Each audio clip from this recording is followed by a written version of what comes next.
আসসালামু আলাইকুম বন্ধুরা, কেমন আছেন? আশা করি ভালো আছেন। আজকে আমরা জানব যে আয়াত শুনে এক সাহাবী ইসলাম ধর্ম গ্রহণ করেছিলেন। চলুন ভিডিওটি দেখে আসি।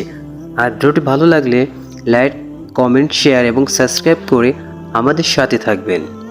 একদিন হযরত উমর ফারুক রাদিয়াল্লাহু আনহু মসজিদে নববীতে দাঁড়িয়েছিলেন। এমন সময় হঠাৎ এক রোমান ব্যবসায়ী এসে ঠিক তার পাশে দাঁড়িয়ে বললেন, আশহাদু আল্লা ইলাহা ইল্লাল্লাহু ওয়া আশহাদু আন্না মুহাম্মাদান আবদুহু ওয়া রাসূলুহু। উমর ফারুক রাদিয়াল্লাহু আনহু জিজ্ঞেস করলেন, কি ব্যাপার, কি হলো তোমার? ব্যবসায়ী বললেন, আমি আল্লাহর সন্তুষ্টির জন্য মুসলমান হয়েছি। উমর রাদিয়াল্লাহু আনহু জিজ্ঞেস করলেন, তোমার ইসলাম গ্রহণের বিশেষ কোনো কারণ আছে কি? ব্যবসায়ী বললেন, হ্যাঁ, মূল বিষয় হলো তাওরাত, বাইবেল, 4 বছর আগে নবীদের অনেক বই পড়েছি, কিন্তু সম্প্রতি এক মুসলিম বন্দী কোরআনের একটি আয়াত তেলাওয়াত করছিল।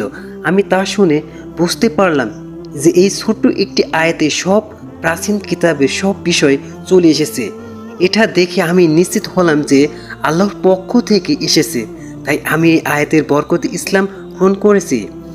ওমর রাদিয়াল্লাহু আনহু জিজ্ঞেস করলেন, সেটি কোন আয়াত? রোমান ব্যবসায়ী আয়াতটি তেলাওয়াত করলেন, যারা আল্লাহ তার রাসূলের আনুগত্য করে, আল্লাহকে ভয় করে ও তার শাস্তি থেকে সাবধান থাকে, তারাই সফলকাম হয়। সূরা নূর আয়াত 52। আয়াতটি পড়ার পর রোমান ব্যবসায়ী আয়াতের ব্যাখ্যা দিলেন, এক, কোনো ব্যক্তি যে আল্লাহর আনুগত্য করে, এটা আল্লাহর ফরজ বিধানগুলির সঙ্গে সম্পর্কিত। দুই, কোনো ব্যক্তি যে রাসূলুল্লাহর অনুসরণ করে, তা নবীর সুন্নতের সঙ্গে সম্পর্কিত। তিন, কোনো ব্যক্তি যে আল্লাহকে ভয় করে, এটা তার অতীত জীবনের সঙ্গে সম্পর্কিত, অর্থাৎ অতীত জীবনে যত অপরাধ হয়েছে তার জন্য আল্লাহকে ভয় করে। চার, এটি যে অবাধ্য পথ পরিহার করে তাকওয়ার পথে চলে, তা ব্যক্তিটি ভবিষ্যৎ জীবন সম্পর্কিত। কারোর মধ্যে কখনো এই 4টি বিষয় সন্নিবেশিত হবে, তখনই সে চূড়ান্ত সফলতা অর্জন করতে পারবে। কারণ এই 4টি বিষয় পুরো দিন ইসলামে চলে এসেছে। আর দিনের সব কটি বিষয় ছোট্ট একটি আয়াতের মধ্যে দেখে তার মন দারুণভাবে আলোড়িত হয়েছে।